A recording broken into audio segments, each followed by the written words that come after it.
Yes, talking about immigration bans, Donald Trump's America last weekend refused entry to Australian freedom activist Drew Pavlou, sent him home.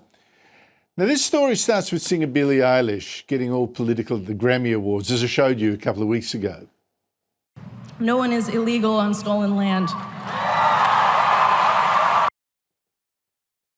No one's illegal on stolen land. Well, Pavlou, who normally posts about Chinese communist oppression, posted this exciting news. I've decided to move into Billie Eilish's $6 million Malibu beachfront mansion because no human being is illegal on stolen land. But Pavlou's mockery has sure backfired. Joining me is Drew Pavlou. Drew Pavlou, thank you so much for your time. So you land at Los Angeles airport, then what? I was immediately taken away to the immigration area, and they begun my interview.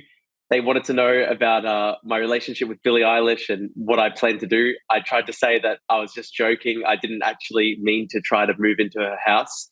And I was taken away for 30 hours in immigration custody before they put me on a flight back to Australia. They had guys with guns escort me back onto the flight. I thought it was a bit much. I was trying to explain the whole time it was a joke. I never meant to actually try to go to her house. I was in discussions with a Native American professional dance trio, and we were going to do a special dance at a park nearby in Hollywood. That was my plan, but unfortunately, it was not to be. I was illegal on stolen land. Unfortunately, unlike Billie Eilish's claim that no one can be illegal on stolen land.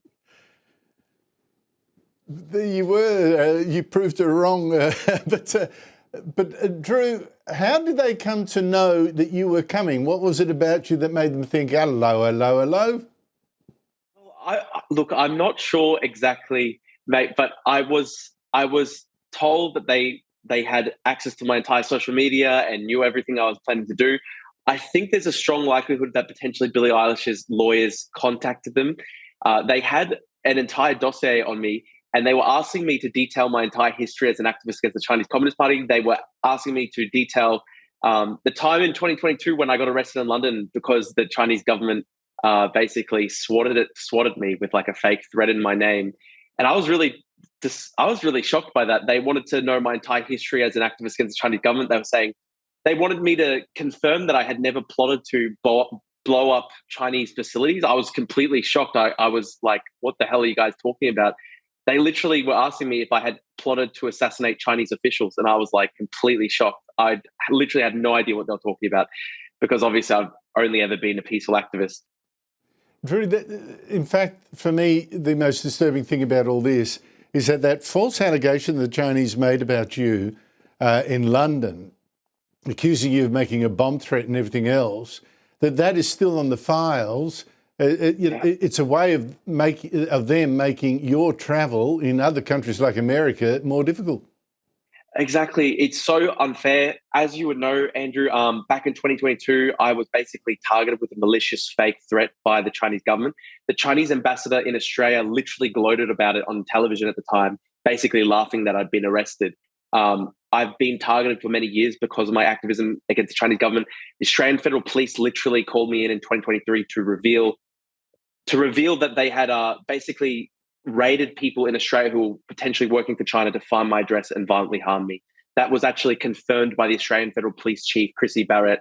Might have butchered her name, but she confirmed that to Senator James Patterson in Senate estimates that the Australian Federal Police had actually raided guys potentially linked to the Chinese government who were trying to find my address here in Australia and violently harm me. So I've been sort of targeted for years because of my activism against the Chinese government. And it's very sad that potentially what has happened here is that like Billie Eilish's lawyers basically exploited the fact that I was the victim of transnational repression by the Chinese government to try and have me locked up. And it was a terrible attack on my free speech rights as an Australian tourist. You know, the First Amendment is supposed to apply to everybody. And I literally never did a single thing illegal. I was just basically joking online about her own statement, which is that nobody is illegal on stolen land. But in the end, Drew, it seems that what you did was draw attention to the visa that you'd come into America with. And they said, it's the wrong one, and then they threw you out. So you got to reapply for a business visa instead of, I presume, you asked for a tourist one. Yes, look, I'm very lucky that I'm not permanently banned from the United States. That's what I was really worried about. When they told me to leave the country, they told me that I had not been banned, but I am a little bit worried. I'm concerned that potentially, if it's left at a low level in the bureaucracy, potentially I could be just barred for life. Maybe just if there's a strike against my name. So I really hope that there is somehow a way that I can talk to somebody at the US government or the embassy in Australia or something like that to explain that I'm literally a peaceful Australian. I'm a big supporter of the US alliance. I love America. I literally just wanted to go there as a tourist and film some YouTube videos. I don't want to do anything illegal. And I think it's a shame. I'm a huge supporter of the US. I love the Australian-US alliance. And I love America, of course. And I still respect their, border integrity. I respect their system of laws. I'm a big lover of America. I just want to go there as a tourist. That's all.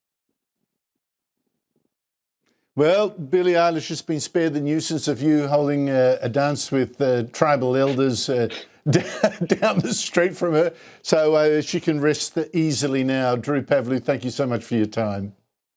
Thank you, Andrew. Thank you. No one is illegal on stolen land.